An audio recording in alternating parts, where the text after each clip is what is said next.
কুরবানি ওয়াজিব হবে, কাদের উপর কুরবানি ওয়াজিব হবে না। ইতিপূর্বে আমরা জেনেছি যাদের উপর যাকাত ফরজ, অর্থাৎ যাদের উপর যাকাত আসবে তাদের উপরেই কুরবানি চলে আসবে। অর্থাৎ যাদের কাছে 7.5 ভরি স্বর্ণ এবং 52.5 তোলা রূপা থাকবে তাদের উপর যাকাত ওয়াজিব হয়ে যাবে, যাকাত ফরজ হয়ে যাবে, সাথে সাথে কুরবানিও তাদের উপর ওয়াজিব হয়ে যাবে। এখন কোনো ব্যক্তি যদি এমন হয় যে ঈদের আগের দিন রাতের বেলা সে অনেক টাকার মালিক হয়ে গেছে, অর্থাৎ বর্তমান বাজার অনুযায়ী যার কাছে 1,78,500 টাকা থাকবে তার উপরেই কুরবানি ওয়াজিব হয়ে যাবে। আমি সংখ্যাটা আবার বলছি, বর্তমান বাজার অনুযায়ী যাদের কাছে 1,78,500 টাকা থাকবে তাদের উপরেই কুরবানি করা ওয়াজিব হয়ে যাবে। তো এই টাকাটা যার কাছে থাকবে, অথবা স্বর্ণ রূপা অথবা দুইটাকে মিক্স করে অর্থ সম্পদ, অর্থাৎ যে কোনো মূল্যেই হোক না কেন 1,78,500 টাকা যার কাছে থাকবে তার উপর কুরবানি ওয়াজিব হবে।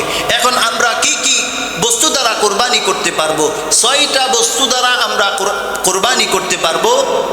1 নাম্বার হচ্ছে উট, 2 নাম্বার গরু, 3 নাম্বার মহিষ, 4 নাম্বার ভেড়া, 5 নাম্বার দুম্বা, 6 নাম্বার ছাগল। উট, গরু, মহিষ এই 3টার মধ্যে সর্বোচ্চ 7 জন শরীক থাকতে পারবে। উট, মহিষ, গরু এই 3টার মধ্যে সর্বোচ্চ 7 জন শরীক থাকতে পারবে। এর বেশি যদি শরীক হয় তাহলে কুরবানি নষ্ট হয়ে যাবে। এখন কোনো ব্যক্তি যদি চায় আমি একা একটা কুরবানি করব, সেটা পারবে, কোনো সমস্যা হবে না। কেউ যদি চায় আমরা 2 জন মিলে একটা গরু কিনবো, সেটাও চলবে, সমস্যা নাই। তবে দুম্বা, ভেড়া এবং ছাগল এই 3টার ক্ষেত্রে একজন মালিক হয়ে কুরবানি দিতে হবে, দ্বিতীয় কাউকে অংশ রাখা যাবে না। যদি কেউ দ্বিতীয় অংশ রাখে তাহলে তার কুরবানিকে সহি হবে না। এবং তৃতীয় আরেকটা মাসালা হচ্ছে, যখন আমরা সবাই মিলে কুরবানি করব, বিশেষ করে আমরা গ্রামের মধ্যে যারা কুরবানি করি অথবা যারা একটু একা কুরবানি দেওয়ার সামর্থ্য যাদের থাকবে না তারাই তো শরীক হয়ে কুরবানি দিই।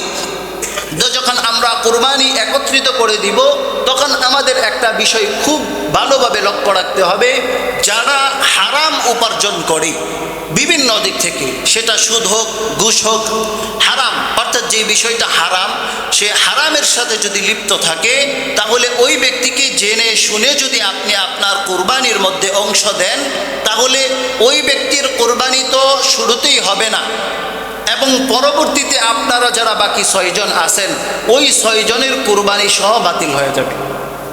তো এই জন্য আমরা কুরবানি মানুষের ক্ষেত্রে যাচাই করব, যারা হালাল উপার্জন করে ওই হালাল উপার্জনকারীদেরকে আমরা আমাদের কুরবানির মধ্যে অংশগ্রহণ করাবো, এবং যারা হারাম উপার্জন আছে তাদেরকে আমরা বাদ দিব।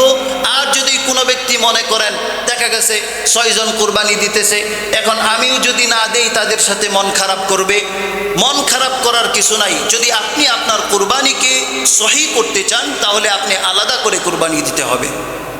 আমি শুরুতেই বলেছি কুরবানি বলা হয় আপনার কাছ থেকে যে উত্তম বস্তু আছে ওই উত্তম বস্তুকে আল্লাহর রাস্তায় খরচ করে আল্লাহ তাআলার নৈকট্য হাসিল করাকে কুরবানি বলে।